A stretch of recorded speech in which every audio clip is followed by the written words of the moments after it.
Shalom saudara-saudara sekalian, apa kabarnya hari ini? Saya percaya kabar saudara-saudara semua adalah baik, luar biasa, dan senantiasa dipenuhi berkat serta sukacita dari Tuhan Yesus.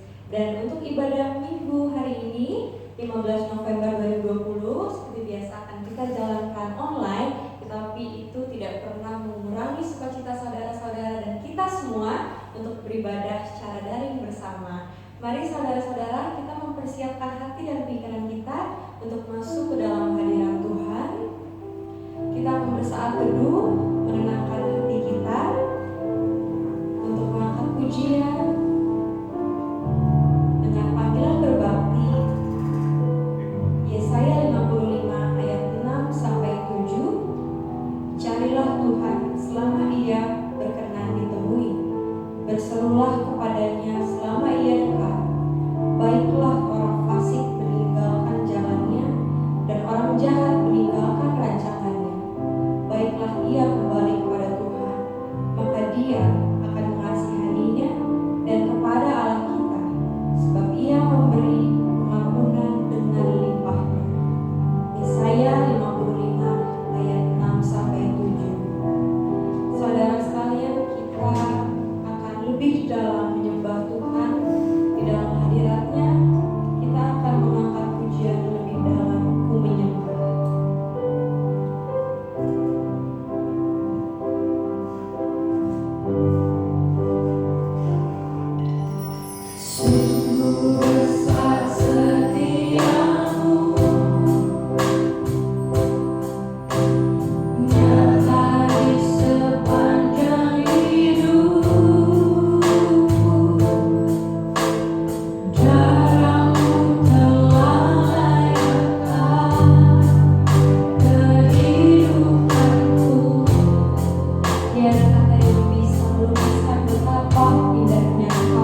Kami mau Engkau membawa kami ke dalam jalan-Mu Tuhan. Terima kasih Tuhan. Saudara, kita akan angkat pujian bahwa Ku bersama.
dalam nama Tuhan Yesus Kristus, kami bersyukur kepada Tuhan karena sampai di sini Tuhan sudah menolong kami, dan biarlah kasih karunia-Mu akan terus menyertai kami sehingga kami dapat menjadi seperti yang Kau kehendaki, bahwa kami adalah terang dunia, bahwa kami adalah garam dunia. Itu sebabnya jadikan hidup kami berarti ya Tuhan. Urapi kami dengan kuasa Roh Kudus-Mu, dan biarlah Kau berkata-kata pagi hari ini karena kami siap mendengarkannya. Di dalam berkat nama Tuhan Yesus kami mengucap syukur dan berdoa. Haleluya. Amin. Bapak Ibu serta saudara-saudaraku yang dikasih oleh Tuhan Yesus Kristus, saya percaya bahwa kita semua ada di dalam hadirat Tuhan. Kita semua menikmati kasih karunia Tuhan yang Tuhan nyatakan dalam kehidupan kita masing-masing. Saya memberi judul khotbah saya, ada apa dengan manusia, yang terambil dari Matius pasal 11 ayat 16 dan 19.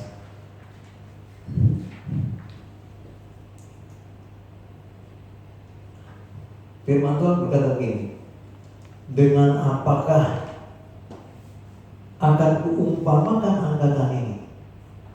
Saudara-saudara yang dikasih oleh Tuhan Yesus Kristus, tujuannya adalah agar kita hidup dalam kebenaran seperti yang nampak dari perbuatan-perbuatan kita yang dibangun di atas dasar hikmat yang berasal dari Allah. Perhatikan, Tuhan menghendaki agar kita membangun kehidupan kita di atas dasar hikmat dan kebenaran yang dari Tuhan. Itu sebabnya saudara-saudaraku yang dikasih oleh Tuhan Yesus Kristus, pertanyaannya sangat menggelitik dari Tuhan. Dengan apakah akan kuumpamakan angkatan ini? Tuhan melihat ada yang tidak pas dengan manusia. Mari kita melihat kebenaran firman Tuhan yang terambil dari Matius pasal yang ke-11 ayat yang ke-16 dan 19. Perhatikan, dengan apakah akan kuumpamakan angkatan ini? Mereka itu seumpama anak-anak yang duduk di pasar dan berseru kepada teman-temannya, kami meniup seruling, tetapi kamu tidak menari. Kami menyanyikan kidung duka, tetapi kamu tidak berkabung. Karena Yohanes datang, ia tidak makan dan tidak minum, dan mereka berkata, ia kerasukan setan. Ayat 19, kemudian anak manusia datang, ia makan dan minum, dan mereka berkata, lihatlah, ia seorang pelahap dan peminum, sahabat-sahabat pemungut cukai dan orang berdosa. Tetapi saudara-saudaraku, hikmat Allah dibenarkan oleh perbuatan yang dilakukan oleh Tuhan Yesus Kristus. Yang menjadi pokok bahasan kita, yaitu manusia menjadi tidak peduli, ya. Manusia menjadi tidak peduli. Dikatakan oleh Tuhan Yesus, mereka seumpama anak-anak yang duduk di pasar dan berseru kepada teman-temannya, kami meniup seruling bagimu, tetapi kamu tidak menari-nari. Kami menyanyikan kidung duka, tetapi kamu tidak berkabung. Baik, manusia tidak memiliki kepekaan dan kepedulian lagi terhadap segala sesuatu di luar dirinya. Manusia sudah begitu menjadi egois sehingga mereka tidak memiliki kepekaan dan kepedulian terhadap segala sesuatu di luar dirinya. Mengapa ini terjadi? Karena manusia mengawali hidupnya dari hal yang salah, yaitu dari dirinya sendiri, bukan dari Allah. Perhatikan pada waktu Tuhan Yesus di Taman Getsemani ketika dia berdoa, ya Bapa, kalau boleh cawan ini berlalu daripadaku, karena Tuhan Yesus tahu bahwa dia akan menghadapi penderitaan yang sangat luar biasa. Lalu dia katakan, kalau boleh cawan ini berlalu daripadaku, tetapi jangan kehendakku, melainkan kehendakmu. Saudara-saudaraku yang dikasih oleh Tuhan Yesus Kristus, ini juga terjadi di dalam kehidupan kita. Kita seringkali berkata bahwa pokoknya saya maunya begini, ya. Kalau sudah pokoknya saya maunya begini, itu sudah susah. karena pasti dia tidak tergoyahkan untuk mencapai tujuannya. Padahal yang direncanakan Tuhan jauh lebih baik bagi kita, ya. Sebab di dalam Yeremia 29 ayat yang 11 dikatakan gini, sebab aku ingin mengetahui rancangan-rancangan apa yang ada padaku mengenai kamu. Demikian firman Tuhan, yaitu rancangan-rancangan yang mendatangkan damai sejahtera dan bukan rancangan kecelakaan, untuk memberikan kepadamu hari depan yang penuh harapan. Jadi saudara-saudaraku yang dikasihi oleh Tuhan Yesus, Tuhan mempunyai rancangan untuk setiap saudara dan saya. Karena Dia yang tahu, karena Dialah yang menciptakan saudara. Tapi seringkali kita tidak peduli itu, karena kita lebih memilih apa yang menjadi keinginan kita, apa yang menjadi kehendak kita. Itu yang selalu kita lakukan dalam kehidupan kita.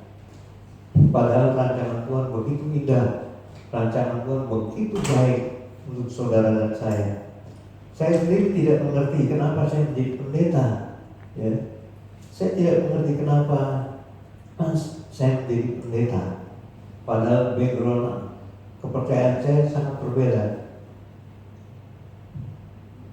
Dan saya punya cita-cita untuk mendapatkan kehidupan yang nyaman. Saya berpikir pada waktu itu, kalau saya memiliki uang banyak, tentu saya akan bahagia. Karena apa saja yang saya ingin, saya sukai, itu dapat saya wujudkan dengan keuangan yang berlimpah. Tetapi saudara-saudara yang dikasihi oleh Tuhan Yesus, sekarang saya berdiri di hadapan saudara sebagai pendeta, ya. Itu semua di luar keinginan saya. Tetapi rupanya Tuhan berkehendak lain.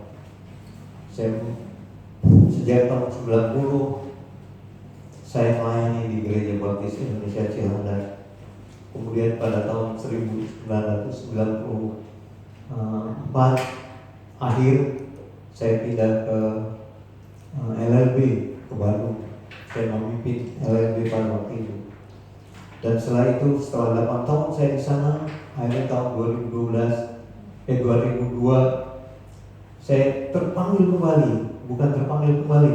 Pada waktu saya menjadi pimpinan di lembaga literatur baptis, saya sering pergi ke daerah-daerah. Saya ke BPD Jogja, ke BPD Solo, ke BPD Banyumas, ya. Pokoknya saya pergi ke BPD untuk mempromosikan tentang LLB. Dan apa yang terjadi, saudara-saudara? Saya lihat banyak gereja-gereja yang kosong, yang tidak ada gembalanya. Nah, akhirnya saya berdoa kembali, Tuhan, saya ditabiskan untuk menjadi pendeta pengantar Injil. Saya ditabiskan untuk menjadi pendeta pengantar Injil. Sedangkan saat ini posisi saya adalah sebagai pimpinan di lembaga, ya, saya sebagai pimpinan di lembaga literatur baptis. Dan saya juga menjadi ketua persekutuan penerbit dan percetakan Kristen Indonesia, ya. Jadi saya sering pergi ke Jogja, ke penerbitan percetakan Kanisius. Saya pergi ke Malang, ke Banyumas, ya. Pokoknya percetakan lebih besar saya telah pernah datangi, karena saya ketua persekutuan literatur Kristen Indonesia. Dan saya melihat saudara-saudaraku yang dikasihi oleh Tuhan Yesus, lembaga bisa dipimpin oleh siapa saja, tetapi gereja harus dipimpin oleh seorang pendeta. Itu sebabnya saya kembali berdoa, Tuhan, apakah yang menjadi kehendak-Mu? Saya katakan bahwa menjadi direktur itu semua orang bisa, yang penting dia mempunyai kemauan yang keras untuk itu. Tetapi untuk menjadi hamba Tuhan, untuk menjadi pendeta, tidak semua orang siap untuk melayani Tuhan. Karena ini merupakan panggilan khusus. Lahirnya tahun 2002 saya kembali ke Jakarta. Saya melayani di Gereja Baptis Indonesia Cilandak. Kemudian saya lepas dari situ karena saya sudah emeritus, kemudian saya selama 3 tahun saya tidak ada pelayanan, saya hanya bergabung dengan gereja dan hanya melakukan tugas saya sebagai jemaat dan pemimpin guru sekolah minggu. Tetapi saudara-saudara yang dikasih oleh Tuhan Yesus, Tuhan punya rencana yang luar biasa. Saya bisa bergabung dengan saudara-saudara gereja Baptis Kunciran karena apa? Karena itu kehendak Tuhan. Nah, jadi saudara-saudaraku, banyak orang yang tidak pernah tahu. Saya membaca di kiriman dari cerita-cerita yang ada di YouTube. Saya membaca di situ ada seorang pemuda yang sangat miskin, dan dia pada suatu saat saking kehausan, dia lihat ada rumah, dia ketok, bisa nggak saya minta minum.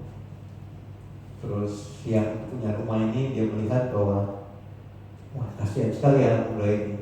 Terus akhirnya dia bikin susu, dia kasih ke pemuda itu, dan pemuda itu meminumnya dan katakan terima kasih.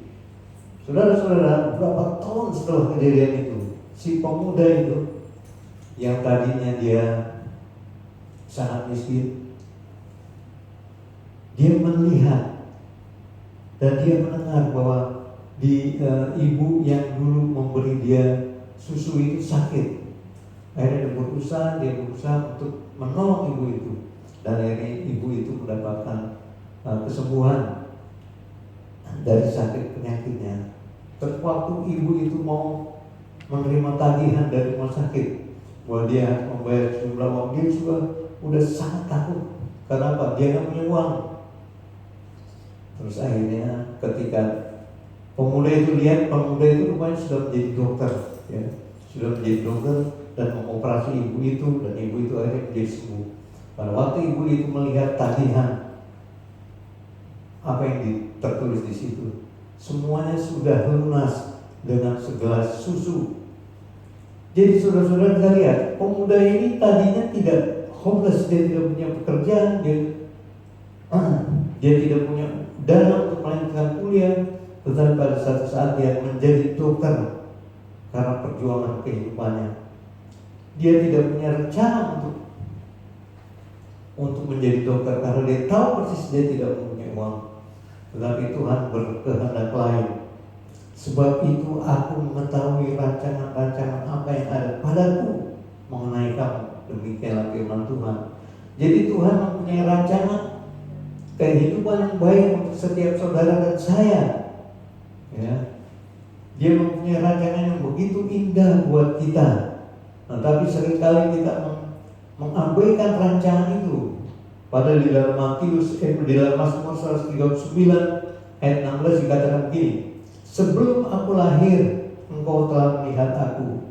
Sebelum aku mulai bernafas, engkau telah merencanakan setiap hari hidupku. Perhatikan, sebelum aku mulai bernafas, engkau telah merencanakan setiap hari hidupku. Setiap hari itu tercantum dalam kitabmu. Jadi jangan pernah saudara-saudara merasa bahwa saudara menjadi hebat saat ini, menjadi seperti sekarang karena kekuatan dan kemampuan saudara. Tetapi ingatlah bahwa di dalam setiap perkara-perkara yang kita alami, kita lalui di dalam kehidupan ini, ada kekuatan dari Tuhan yang bekerja di dalam kehidupan saudara dan saya.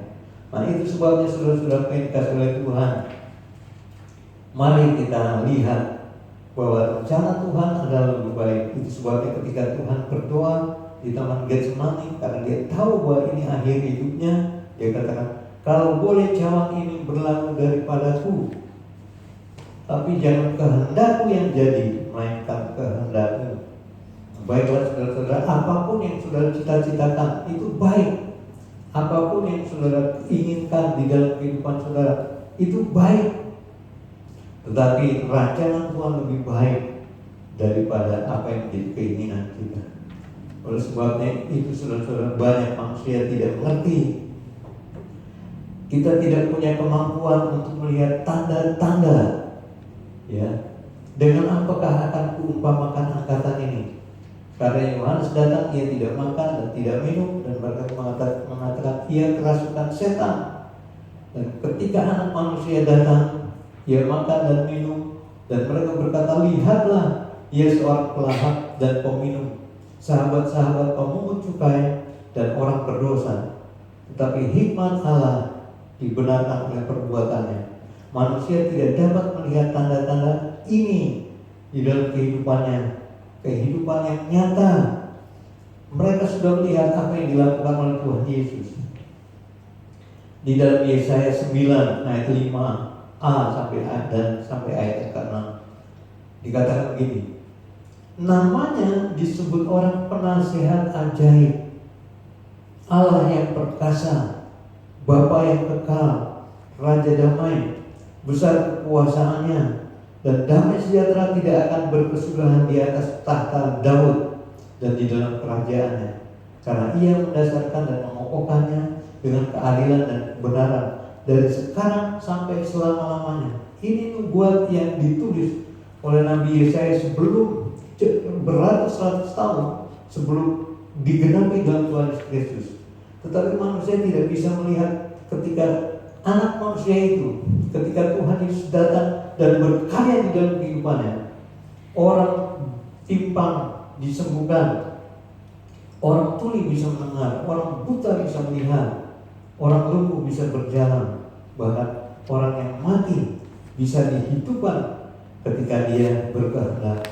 Jadi saudara-saudara, kehendak Tuhan adalah supaya hidup kita penuh dengan damai sejahtera, agar hidup kita benar-benar berarti bagi Dia. Tetapi kita tidak bisa melihat bahwa kebenaran itu selalu benar. Sekali lagi, kebenaran itu selalu benar. Dan Yesus berkata, akulah jalan dan kebenaran dan hidup. Tetapi orang tidak mau datang kepada Tuhan. Seringkali kita menjadikan Tuhan hanya sebagai sesembahan kita, hanya sebagai orang yang kita akui sebagai Tuhan, dan memang Dia adalah Tuhan. Tetapi saudara-saudara yang dikasih oleh Tuhan, di dalam kehidupan Yesus itu ada misi Allah yang diembannya, yaitu apa? Untuk supaya saudara dan saya, kita diselamatkan. Manusia tidak tahu bagaimana cara menyelamatkan dirinya supaya dia dapat menjadi seperti Allah kembali. Karena pada waktu manusia diciptakan menurut gambar dan rupa Allah. Ada kekudusan di dalam diri Allah, ada kesucian di dalam diri saudara dan saya. Karena apa? Karena Allah yang melakukan semuanya itu dalam kita. Nah, itu sebabnya saudara-saudaraku, mari kita serahkan hidup kita hanya kepada Tuhan, karena Dialah yang sangat peduli terhadap saudara dan saya. Jadi ketika kita sibuk dengan diri sendiri, kita menjadi orang yang tidak peduli dengan apapun, termasuk pada Tuhan. Banyak orang-orang Kristen yang membangun kehidupannya dengan kekuatan, dengan kemampuan, dan mereka merasa bangga ketika mereka mencapai sesuatu tingkatan di mana mereka mendapatkan rahmat dan berkat yang berlimpah dari Tuhan. Mereka tidak tahu apa yang harus mereka lakukan dengan keuangan mereka, dengan kehidupan mereka. Padahal Tuhan punya rencana yang indah. Kalau kita siap melayani Tuhan, Tuhan juga akan siap untuk memberikan yang terbaik di dalam kehidupan kita. Kita mendasari perbuatan yang kedua, kita mendasari perbuatan kita yakini benar, bukan oleh pimpinan dan hikmat Allah. Saudara-saudara yang dikasih oleh Tuhan Yesus Kristus, pada saat saya membaca satu artikel tentang orang yang sukses, judul bukunya adalah Yesus dan Para Cendekiawan. Saudara tahu bahwa pengarang cerita Ben Hur, pengarang cerita Ben Hur, Luke Welleston, dia tadinya dia pergi kemana-mana, ke laboratorium bahasa dan laboratorium sejarah. Dia menggali, dia ingin membuat satu cerita untuk mengatakan bahwa kepercayaan Kristen itu bohong. Kepercayaan Kristen itu tidak benar. Tetapi apa yang kemudian yang terjadi? Baru dia masuk ke fase yang kedua, bab yang kedua. Dia berlutut dan dia berdoa. Dia katakan, Tuhan, ampunilah saya. Terus akhirnya cerita yang dia karang untuk menghancurkan kepercayaan Kristen menjadi apa?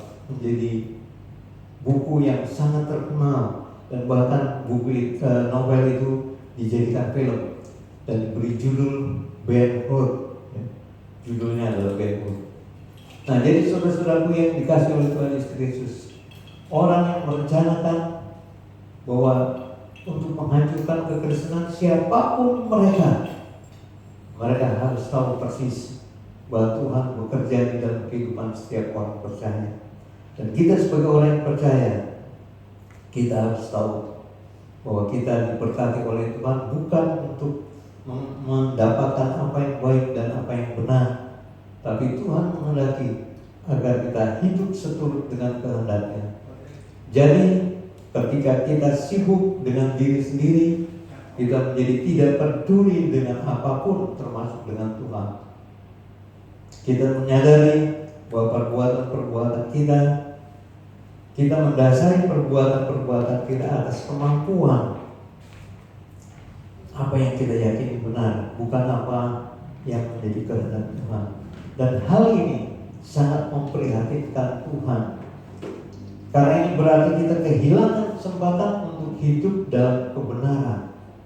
Ya, kalau hidup kita disertai oleh Tuhan, kalau kita menyerahkan kepada Tuhan, bahwa Dialah yang memimpin kehidupan saudara dan saya, kita akan apa? Kita akan menikmati kehendak Tuhan. Tetapi ketika kita fokus dengan kehidupan kita sendiri, kita tidak tahu apakah yang kita buat itu benar, apa yang kita buat itu baik, yang kita maksud baik, tapi belum tentu baik buat Tuhan.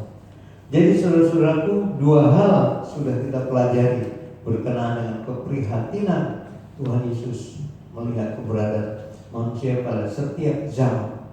Jadi setiap zaman ada hal-hal yang tidak pas yang dilakukan oleh manusia. Tuhan mengutus nabi-nabinya, Tuhan mengutus orang-orang tertentu yang dianggapnya mampu untuk mengubah misi Allah.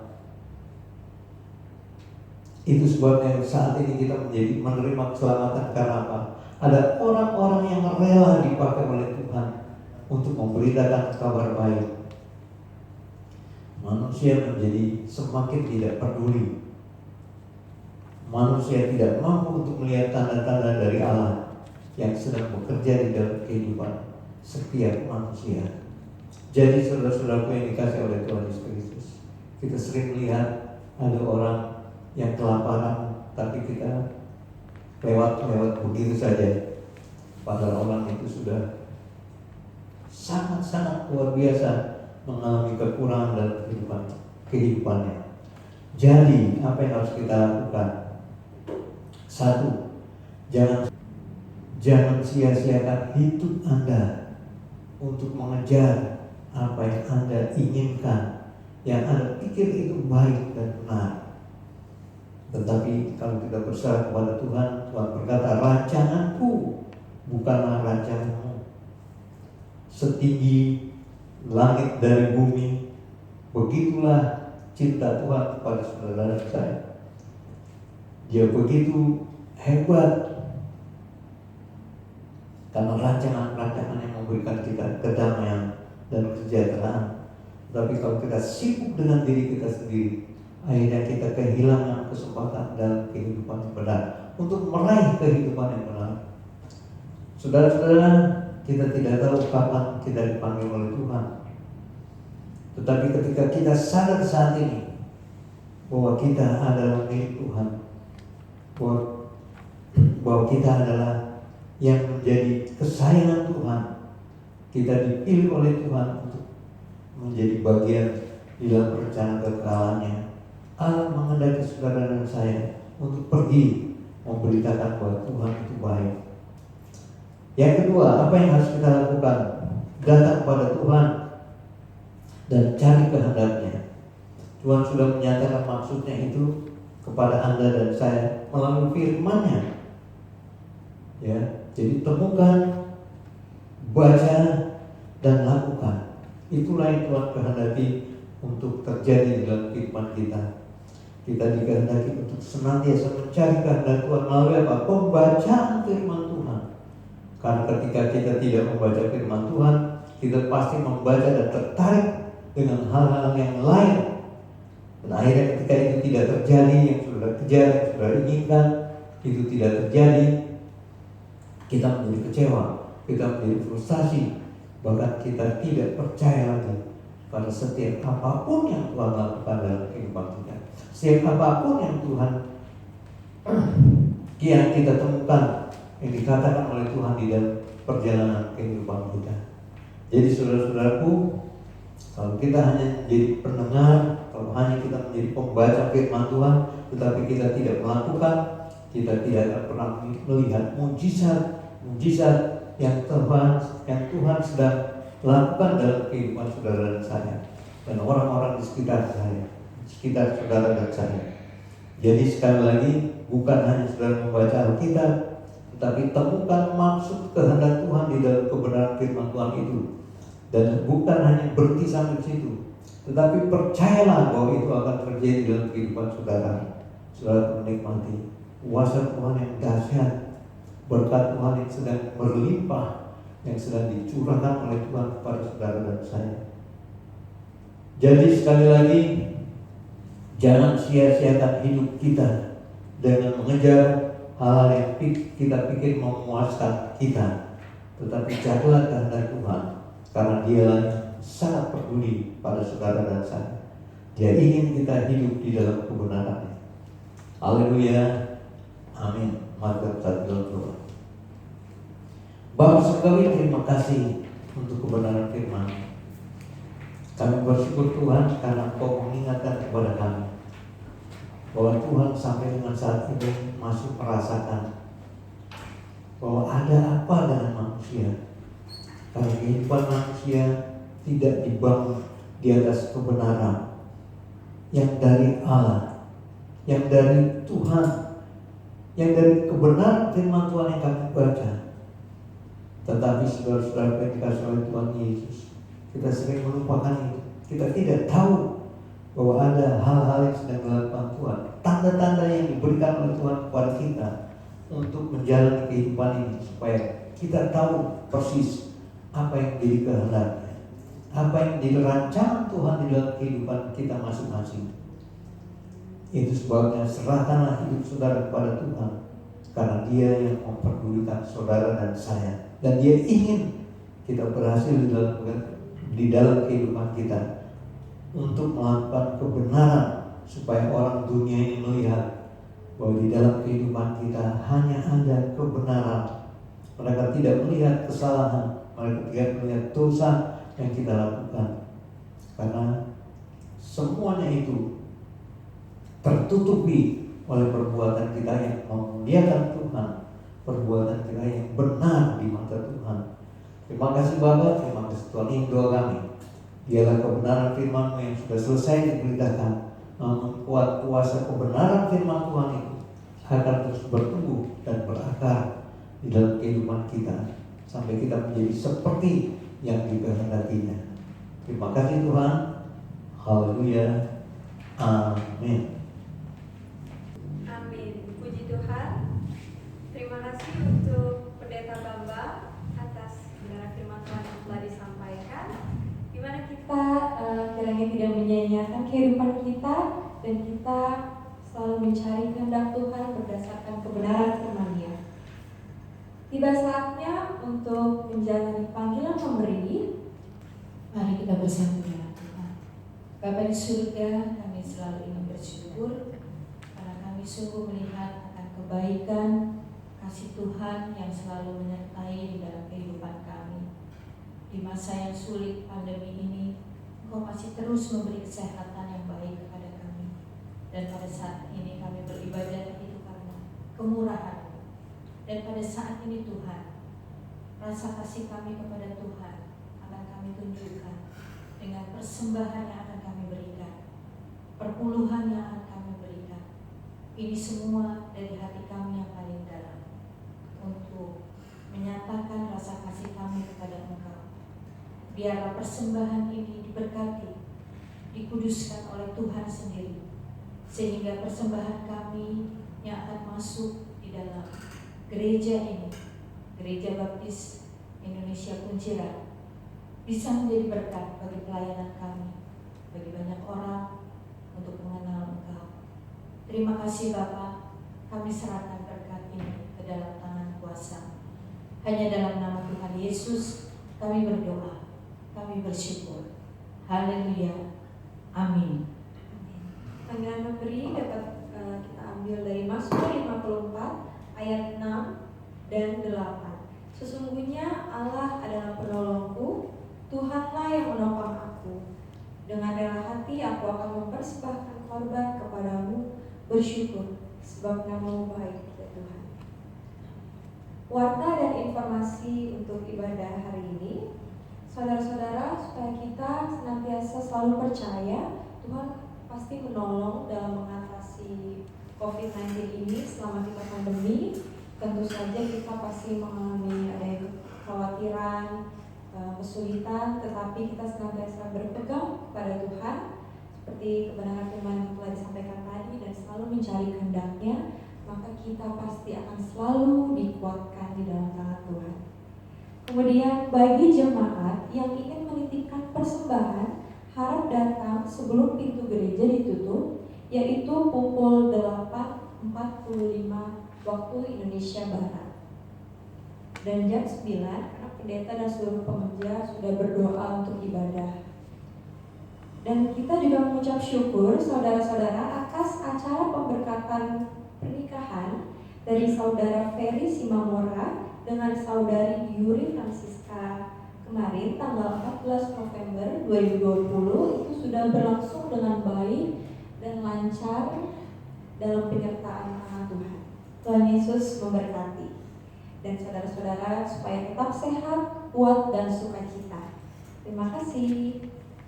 Kita tiba saatnya untuk mengangkat pujian doa. Satu-satunya yang kupercaya diikuti dengan doa syafaat dan pujian penutup.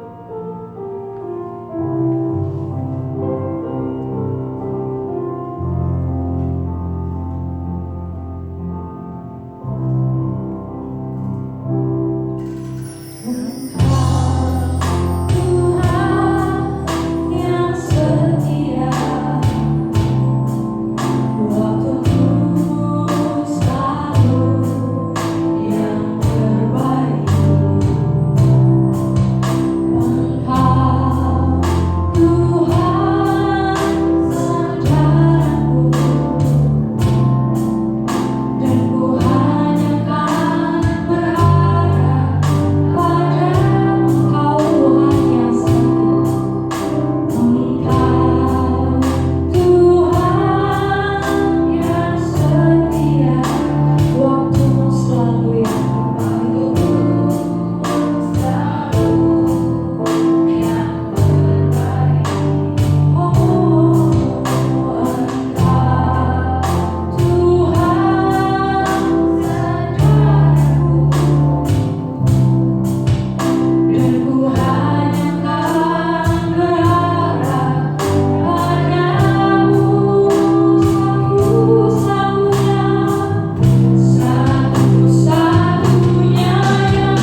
sebagai rakyat masyarakat di Indonesia ini yang saat ini sedang menghadapi bermacam-macam pergumulan dan pencobaan yang kami percaya diizinkan oleh Tuhan terjadi supaya ini membuat negara kami menjadi lebih dewasa lagi.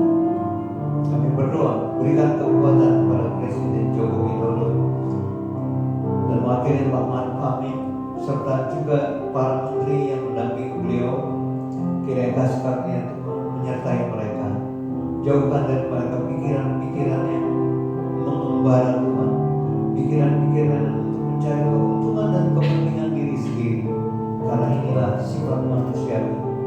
Tetapi berikanlah pertolongan kepada pemerintah kami ya Tuhan, supaya dapat melakukan kebenaran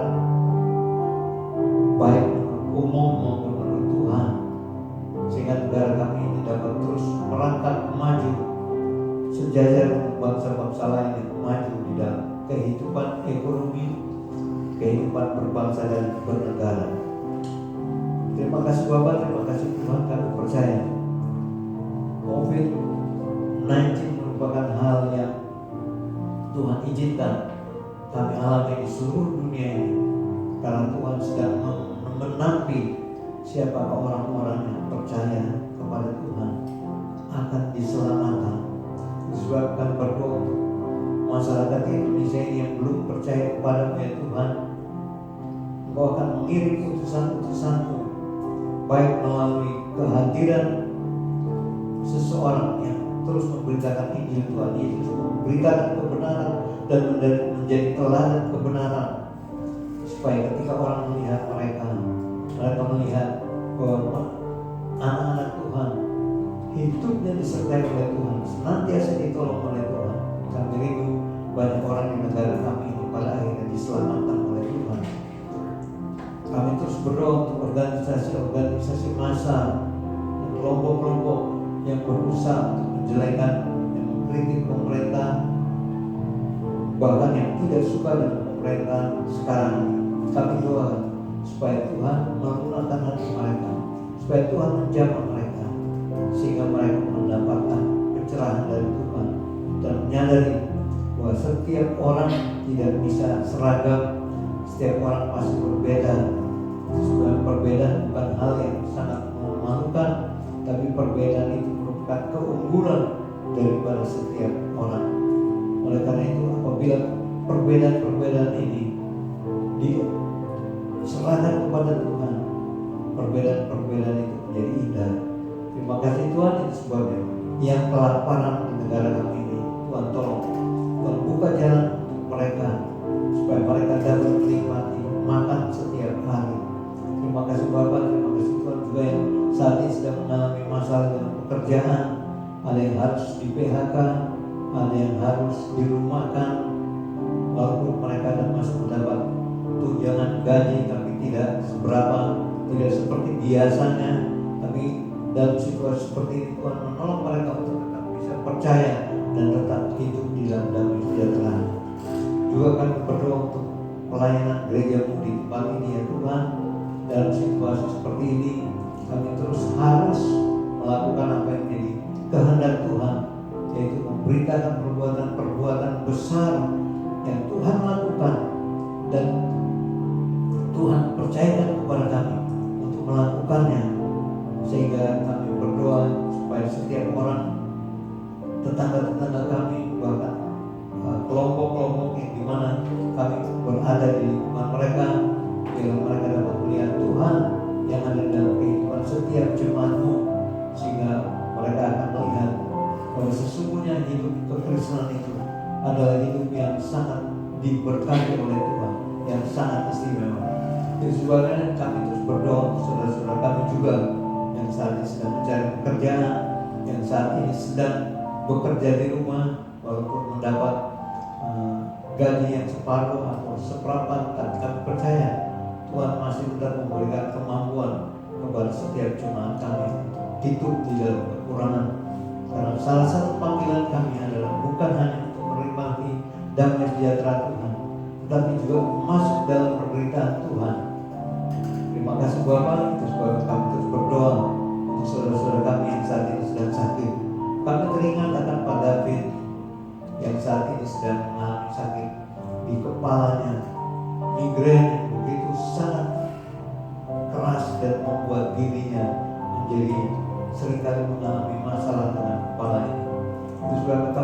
di dalam nama Tuhan Yesus Kristus.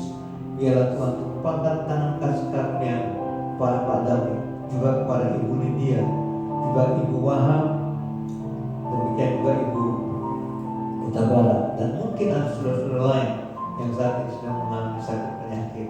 Biarlah Kau akan datang kepada mereka, Kau akan jamah mereka, Kau akan jamah tubuh mereka dari ujung rambut sampai ujung kaki, sehingga mereka mendapatkan pemulihan dari Tuhan. Kami juga berdoa untuk setiap obat-obatan yang diminum. Kami doakan supaya semuanya itu menjadi sarana bagi kesembuhan. Tetapi kesembuhan itu sendiri datang dari Tuhan. Itu sebabnya kami bawa saudara-saudara kami ini ke dalam kasih karunia-Mu, supaya Tuhan jamah, Tuhan pulihkan, dan Tuhan sembuhkan. Terima kasih Bapa, terima kasih Tuhan. Ini doa kami. Di dalam berkat nama Tuhan Yesus kami sudah mengucap syukur dan berdoa. Pada akhirnya saudara-saudaraku, terimalah berkat dari Tuhan, kasih karunia dari Allah Bapa, dan damai sejahtera dari Tuhan Yesus Kristus, kuat kuasa pimpinan dan penyertaan Roh Kudus akan menyertai saudara-saudara sekalian dari saat ini sampai Tuhan Yesus datang yang kedua kali. Terima kasih Tuhan. Haleluya. Amin.